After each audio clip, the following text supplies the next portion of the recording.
Bonjour à toutes et tous, bienvenue dans cette nouvelle vidéo rattachée au cours Approche méthodologique aux sciences de l'environnement de l'Université de Liège. Dans cette vidéo, nous allons nous intéresser à un projet de recherche commandité par l'ONG de protection de l'environnement Greenpeace en 2018, projet intitulé Mon air, mon école, étude sur la pollution de l'air dans 222 écoles belges. Ce projet reposait essentiellement sur une campagne de mesure à grande échelle du dioxyde d'azote, NO2, dans 222 écoles belges. Le rapport complet de Greenpeace en lien avec cette étude est disponible en libre accès via un lien présent dans la description de cette vidéo sous cette vidéo. Cette présentation a été réalisée à partir de ce rapport. Notez aussi que vous retrouverez sous cette vidéo un lien vers le diaporama utilisé comme support à cette vidéo, de même qu'un lien vers la page d'accueil de cette chaîne sur laquelle vous retrouverez toutes les vidéos.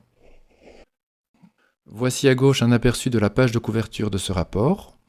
Au centre, le dispositif de mesure principal utilisé pour mesurer la qualité de l'air dans les écoles, nous y reviendrons.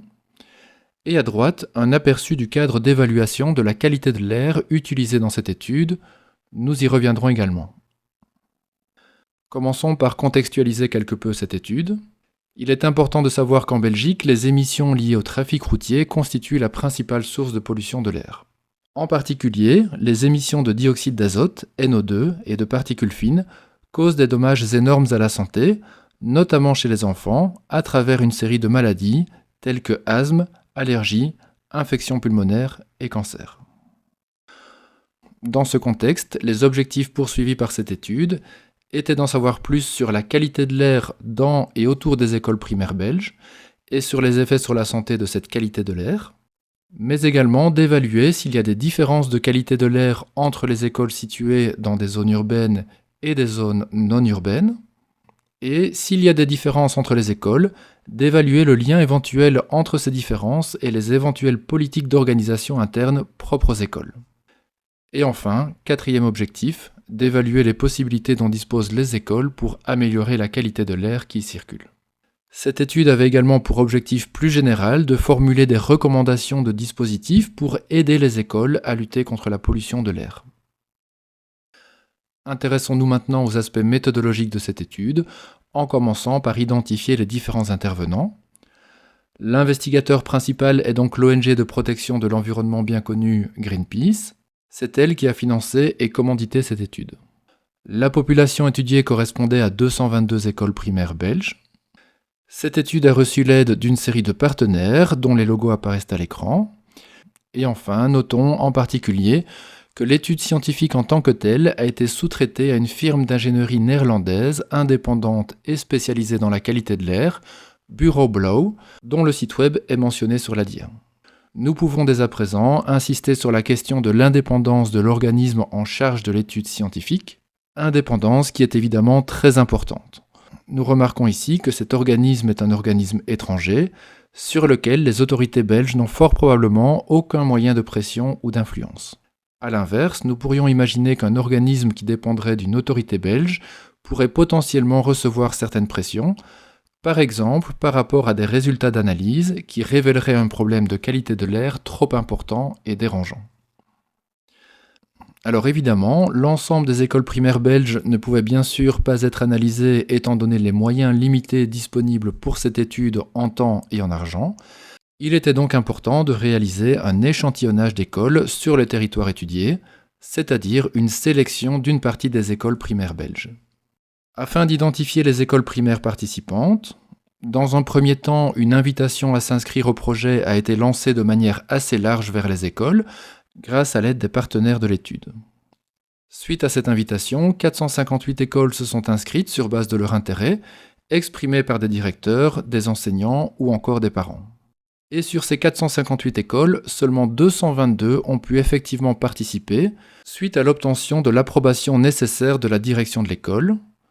Nous pouvons constater au passage que les directions d'un peu plus de la moitié des écoles initialement inscrites n'ont pas souhaité participer. Peut-être, mais ça l'étude ne le dit pas, parce que ces directions avaient des craintes par rapport aux résultats potentiellement alarmants que l'étude aurait pu produire. Alors l'étude prétend avoir réalisé un échantillonnage géographiquement bien réparti dans tout le pays. Pourtant, lorsque l'on regarde la carte de la Belgique avec la localisation des écoles participantes, actuellement affichée à l'écran, Il semble évident que le sud de la Wallonie est peu étudié en comparaison des autres régions, ce qui nous conduit à dire que l'échantillon n'est pas pleinement représentatif de toutes les écoles primaires en Belgique. Les écoles participantes se répartissent comme suit, 64% en Flandre, 17% à Bruxelles et 19% en Wallonie, avec 46% des écoles en zone rurale et 54% des écoles en zone urbaine ou urbanisée. Intéressons-nous maintenant à l'objectif global de cette étude. Cet objectif était de mesurer la qualité de l'air dans et aux abords des écoles. Cette qualité de l'air peut se mesurer de différentes manières, notamment en mesurant spécifiquement chacun des polluants que l'on s'attend à retrouver dans l'air. Cependant, cette étude, très certainement à cause de contraintes financières, a fait le choix de ne mesurer que le dioxyde d'azote, NO2. Alors pourquoi avoir choisi de mesurer le dioxyde d'azote spécifiquement ? Premièrement, parce que le dioxyde d'azote est le problème le plus préoccupant pour la qualité de notre air. Et ensuite, parce que le dioxyde d'azote peut être utilisé comme un indicateur de la pollution de l'air plus générale, causée par les émissions de la circulation automobile et du diesel en particulier. En effet, la concentration du dioxyde d'azote est généralement corrélée à celle des particules fines, du noir de carbone et d'autres substances réjouissantes du même acabit. Enfin, la troisième raison qui a conduit au choix de la mesure du dioxyde d'azote est simplement que celui-ci est un indicateur facile à mesurer. Nous allons justement maintenant nous attarder sur le dispositif de mesure du dioxyde d'azote déployé dans les écoles. Le système utilisé est connu sous le nom de tube de diffusion PALM.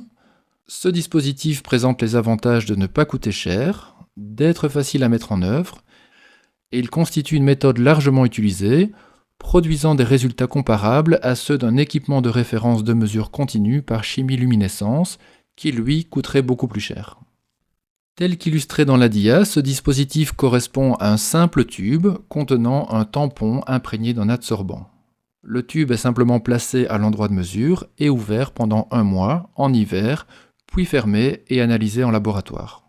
Il s'agit d'un échantillonneur dit passif, car il fonctionne par diffusion naturelle de l'air dans le tube, sans mécanisme de pompage qui caractériserait un échantillonneur dit actif. Nous allons maintenant voir comment les tubes de diffusion PALM ont été placés dans les écoles. Des mesures ont été réalisées à 3 endroits dans chaque école. Dans la rue à l'entrée de l'école, qui est généralement exposée à la circulation automobile qui a lieu aux abords de l'école, dans la cour de récréation et dans une salle de classe représentative de l'école. Les tubes ont été placés à environ 2 mètres de haut et hors de portée des élèves. Et à chaque endroit de mesure, le dispositif a été doublé par installation de 2 tubes côte à côte, et ceci afin de réduire l'erreur potentielle liée à la précision de cette technique, par simple moyenne des 2 mesures effectuées, mais également pour vérifier que la différence de mesure entre les 2 tubes ne s'écarte pas trop de l'erreur de mesure prédéterminée pour la méthode. En effet, si une différence trop grande de mesure entre les 2 tubes est constatée, cela constituerait un signal d'un dysfonctionnement d'au moins un des 2 tubes.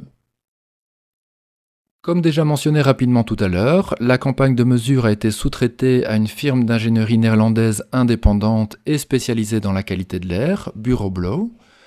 Notons en passant que le monde des mesures de la qualité de l'air est régi par une série de normes et réglementations.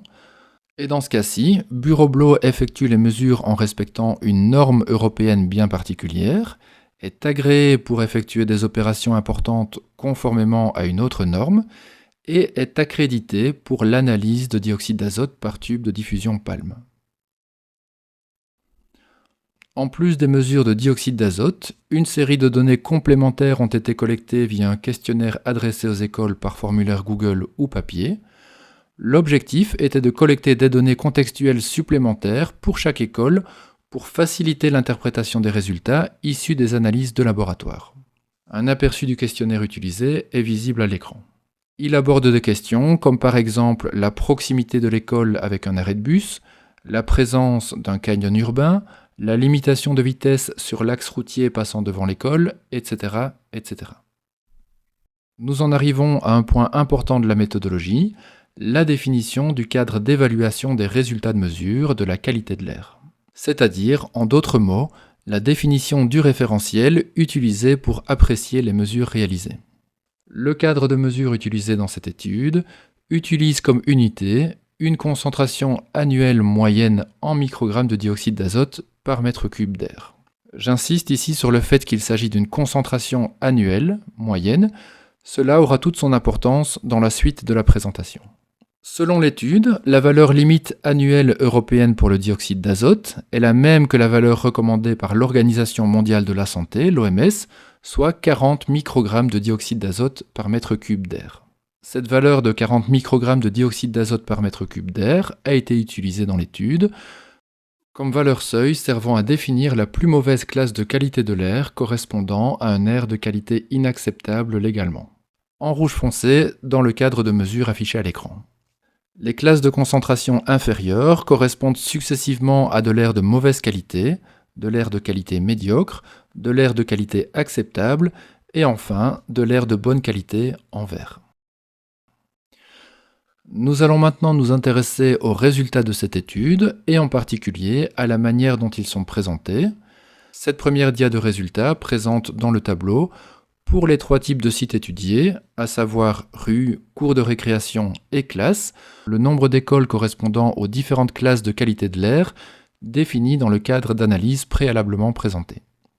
Par exemple, selon ce tableau, il y a 19 écoles dont la rue d'accès correspond à la classe la plus élevée de pollution de l'air. Comme indiqué dans la légende du tableau, les valeurs des résultats de mesure utilisés ici sont les valeurs brutes des mesures réalisées sur une période de 1 mois. Mais donc, il faut faire ici attention à une chose. Je rappelle que la limite légale de l'Union européenne est basée sur une concentration moyenne annuelle, je dis bien annuelle, et par ailleurs, il faut savoir que les concentrations en dioxyde d'azote varient durant l'année, notamment en fonction des conditions météorologiques, et l'on observe généralement des concentrations plus élevées en hiver et moins élevées en été. Or, les mesures réalisées dans le cadre de cette étude ont été réalisées en hiver, lorsque les concentrations en dioxyde d'azote sont plus élevées. Dès lors, pour pouvoir faire une comparaison qui tienne la route avec la valeur limite de l'Union européenne et des normes sanitaires définies sur base d'une concentration annuelle, il est nécessaire de corriger ces résultats mensuels afin de les amener à des concentrations moyennes annuelles. Pour pouvoir réaliser cette correction, l'étude a calculé un ratio, présenté dans la partie gauche de l'écran, entre la concentration de l'année moyenne et la concentration de la période de test, et ceci pour 9 stations officielles de référence de mesure de la qualité de l'air. Une fois ce ratio connu, sa multiplication par la valeur mensuelle observée dans une école permet d'obtenir une valeur corrigée pour l'école, représentative de l'année entière. Si vous n'êtes pas convaincu par l'utilisation de cette formule, vous pouvez mettre la vidéo en pause et réfléchir à la logique d'utilisation de cette formule à partir de l'encadré en pointillé présent dans cette dia. Alors étant donné que l'on observe généralement des concentrations plus élevées en hiver et moins élevées en été, les valeurs corrigées annuelles seront donc plus faibles que les valeurs initiales mesurées durant un mois d'hiver.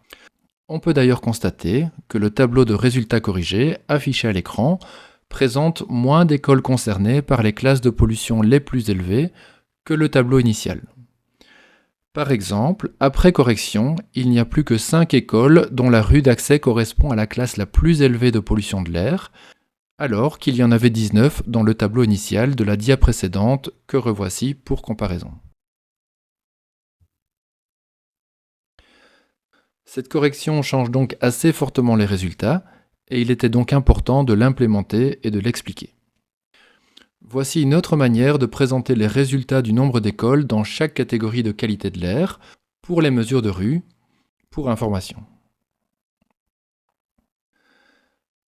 L'étude introduit ensuite dans son raisonnement la variation des concentrations de pollution dans l'air au sein d'une même journée et entre les jours de semaine et les week-ends.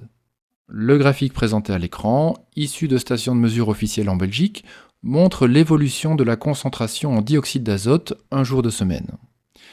Et nous pouvons voir en effet qu'aux heures de pointe, le matin et le soir, la concentration en dioxyde d'azote est beaucoup plus élevée, typiquement parce que le trafic routier est plus important à ces moments-là. L'étude, après calcul, arrive à la conclusion que la concentration pendant les heures scolaires est supérieure de 13% à celle des autres heures. et recalcule ensuite sur cette base les concentrations en dioxyde d'azote pendant les heures scolaires. Le nouveau tableau affiché à l'écran répartit les écoles en fonction de ces nouvelles valeurs. Cependant, notons que cette démarche réalisée par les auteurs de l'étude est probablement contestable, car la limite légale de l'Union européenne est basée sur une moyenne annuelle qui ne considère pas que les heures scolaires, mais bien toutes les heures. Le tableau présenté ici compare donc des valeurs qui ne sont pas directement comparables entre elles, d'une part les normes européennes annuelles, et d'autre part des valeurs corrigées pour être représentatives des heures scolaires uniquement. Ceci pose évidemment question. Passons maintenant rapidement à la présentation d'autres résultats. Ce graphique compare les concentrations en dioxyde d'azote en zone non urbaine en bleu et en zone urbaine en orange, pour les trois types de localisation, rue, cour de récréation et classe. On voit assez clairement que la rue est plus exposée que la cour de récréation, qui est elle-même plus exposée que la classe, et que, sans trop de surprise, les zones urbaines sont plus polluées que les zones non urbaines. Le graphique suivant a pour objectif de mettre en évidence l'effet de la présence d'un canyon urbain sur la concentration en dioxyde d'azote. Alors faites attention lors de votre interprétation de ce graphique, car les couleurs n'ont plus la même signification que dans le graphique précédent. On voit que la présence d'un canyon urbain, qui empêche la dispersion des polluants, contribue toujours à l'augmentation de la concentration en dioxyde d'azote, sauf dans le cas des classes en zone non urbaine. Enfin, ce graphique présente une comparaison des concentrations moyennes en dioxyde d'azote dans les zones urbaines à droite et non urbaines à gauche, avec ou sans système de ventilation mécanique. Pour les zones urbaines, encadrées de rouge, la présence d'un système de ventilation mécanique semble contribuer à la dégradation de la qualité de l'air dans les classes. Les classes correspondent aux bâtonnets gris. On peut dès lors supposer que le système de ventilation aurait pour conséquence d'amener l'air pollué extérieur à l'intérieur des classes. Et enfin, toujours par rapport à ce même graphique, mais si on se concentre cette fois sur la moitié gauche correspondant aux zones non urbaines, l'étude indique, je cite, « Une comparaison des écoles entre elles permet de constater que la concentration en dioxyde d'azote est généralement plus élevée dans les classes équipées d'un système de ventilation mécanique. Cet effet est plus évident dans les écoles situées en zone urbaine. » Tel que formulé, ce passage indique qu'en zone non urbaine également, la concentration en dioxyde d'azote est plus élevée dans les classes équipées d'un système de ventilation mécanique. Et effectivement, si on regarde les résultats, pour les zones non urbaines, pour les classes en gris, on voit que les concentrations sont légèrement plus élevées en présence de ventilation mécanique, à droite, ce qui est cohérent avec le texte de l'étude. Cependant, si on dézoome un petit peu et que l'on regarde, toujours parmi les écoles non urbaines, dans la moitié gauche du graphique, ce qui se passe dans la rue et dans la cour de récréation, en bleu et en orange, on constate que les écoles avec ventilation mécanique, à droite, présentent des valeurs plus élevées que celles sans ventilation mécanique, à gauche, sans qu'aucune raison évidente n'apparaisse pour expliquer cela. En effet, il ne semble pas évident de comprendre pourquoi une rue d'une école dotée d'une ventilation mécanique présenterait un niveau de pollution plus élevé qu'une rue d'une école sans ventilation mécanique. Et pourtant, c'est ce que montrent les graphiques. Il semble donc difficile de tirer des conclusions claires de ces graphiques en ne considérant que le critère de ventilation, ce qui est pourtant fait par les auteurs de l'étude. Ceci est questionnable. Voilà, j'espère que cette vidéo vous aura permis de bien comprendre la méthodologie suivie dans cette étude pour réaliser cette campagne de mesure de qualité de l'air à grande échelle dans les écoles belges, et également qu'elle vous aura aidé à développer un regard critique sur la manière dont des résultats peuvent être présentés et interprétés. Et pour ma part, je vous dis à bientôt dans une autre vidéo.